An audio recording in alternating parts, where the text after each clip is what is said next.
Another day, another level of craziness. Did you ever feel, or do you ever feel like you're living in late stage Rome, just before it fell, the last days? Well, I feel like that more and more every day, because my society, indeed the Western society, I'm talking particularly about Western Europe, it just seems to be it's just falling apart. Society's just going down the you know what. We don't seem to be able to defend ourselves. We don't seem to be able to defend our borders.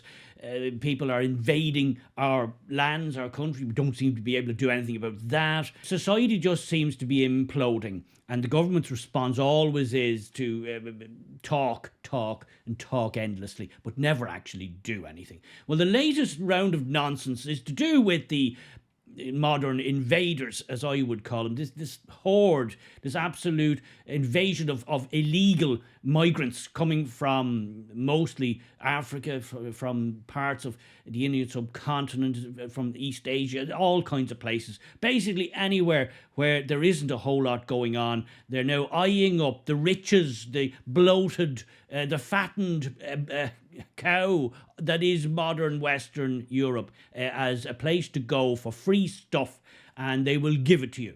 And everybody knows they'll give it to you because thanks to modern communication, Abdullah, who can come here from Somalia, and then he can WhatsApp his friend Abdullah Answami, and he can tell him, listen, I just got here and it was all good. Everything they said was true. They gave me a load of stuff, free bed and board, and they'll never put you out. It's extremely unlikely.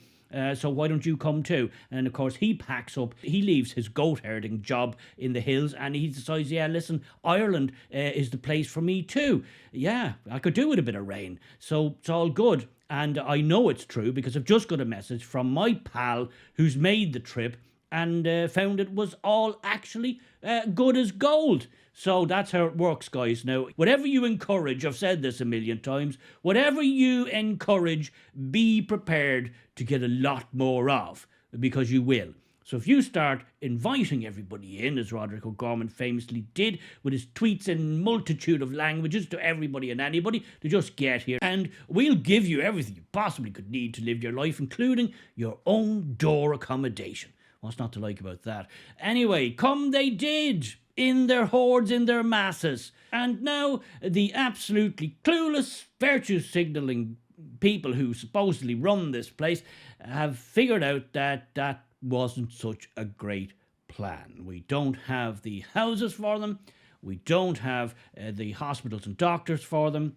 We don't have the schools for them. And indeed, we don't have the prisons for them because, lo and behold, a lot of nefarious type of people who perhaps had trouble in their own countries decided, listen, it's getting a bit sticky here. I should probably go to somewhere like, I don't know, Ireland. They'll take anybody, and I'll just destroy any paperwork I have en route, because that seems to be the golden ticket, the secret password. Just say the word asylum and you're in. Now, a normal person like you and I, a normal person would just say, well, listen, just apply the laws and just don't let them in. That would be a normal response. Until relatively recently, that would have been the case. There'd just be anybody who showed up shouldn't be here and got in through nefarious methods or routes would just be picked up by the cops, by the Gardaí, put in the back of a squad car, the back of a transit van, and basically ejected. Yeah, I know, it sounds simple. Sounds really simple. I mean, a child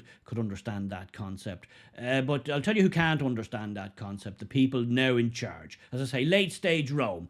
People fiddling and the whole place is burning. And that's, I imagine, what it was like in the last days of Rome. People were probably just browned off of the whole thing.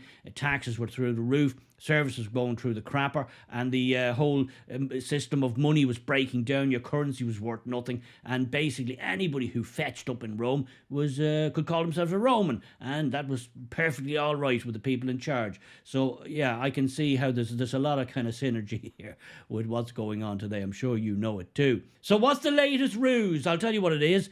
No, they're not just going to put people in the back of a van, back of a car, take them to a port, take them to an airport, or put them in some confinement. No, they're going to pay them. Yep, you heard that right. They're going to pay them. They're going to pay them your money to go away. That's it. That's actually a real thing. That's a real thing. Sweden has tried this. We're not the first out of the gates with this. Sweden, as you know, is having a humongous amount of problems now with their illegal, new to the parish immigrants that have come there over the last few years because there's explosions going off every day. Gang warfare is rife. And there's even hand grenade attacks on a regular basis. Yes, hand grenade attacks in Sweden. In Sweden, yeah. That's where it led to. So what did the Swedes do? Well, their great plan was, again, they won't put them in the back of a van or a car and deport them. No, they're paying them. They're paying them to go away. Here's a big wad of dosh.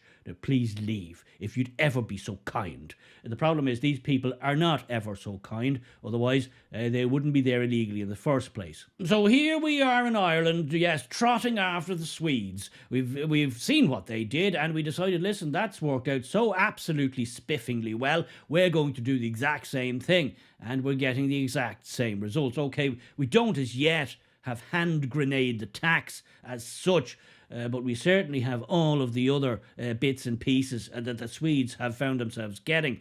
We've got them all now. You only have to look at the streets of any Irish town or village or city, and you only have to watch the news or the Twitter feed to see how many stabbings, murders, sexual assaults go on a regular basis. That really was not the country I was born into, and it was not the country I grew up in. But here we are now. So yes, the Irish government have decided we're going to pay them. If you'd ever be so kind, we know you're here illegally. We know you've come here illegally. We know your asylum claim is completely a load of old guff. But instead of actually doing our job, why don't we just give you some of the Irish taxpayers' hard-earned money to go away? How about that one? How would you like that one? Yeah? You'd want a bit of that? Up to 10 grand. Up to 10 grand, yeah, indeed. Oh, okay, I'd nearly go myself for that. Well, here's Pascal the Rascal O'Donoghue to explain it all to you. Let's check it out. So I understand Minister O'Callaghan is looking at this at the moment, and we know that deportations do play an important role in relation to having a fair and efficient migration system in place. But it's also costly. It also takes a lot of time to actually make them happen. And I understand what Minister O'Callaghan is doing is looking at it. There are other ways in which we could ensure that those who will be leaving Ireland at some point in the future do so in a more timely and a more efficient way. So how are people reacting on the Twitter sphere to this latest development? Well, let's check in with a few people and see if we can gauge the temperature. Jerry says, it's desperation. It's costing enormous sums to process them.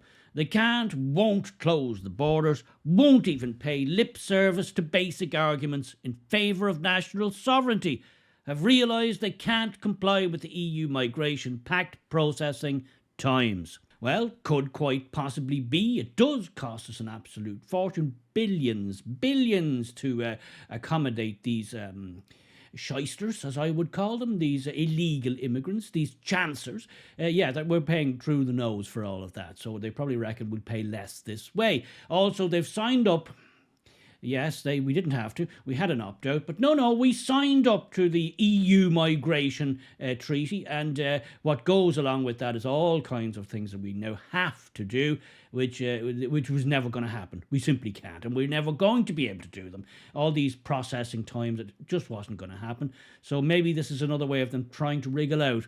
I would have said, why not just not wriggle in the first place?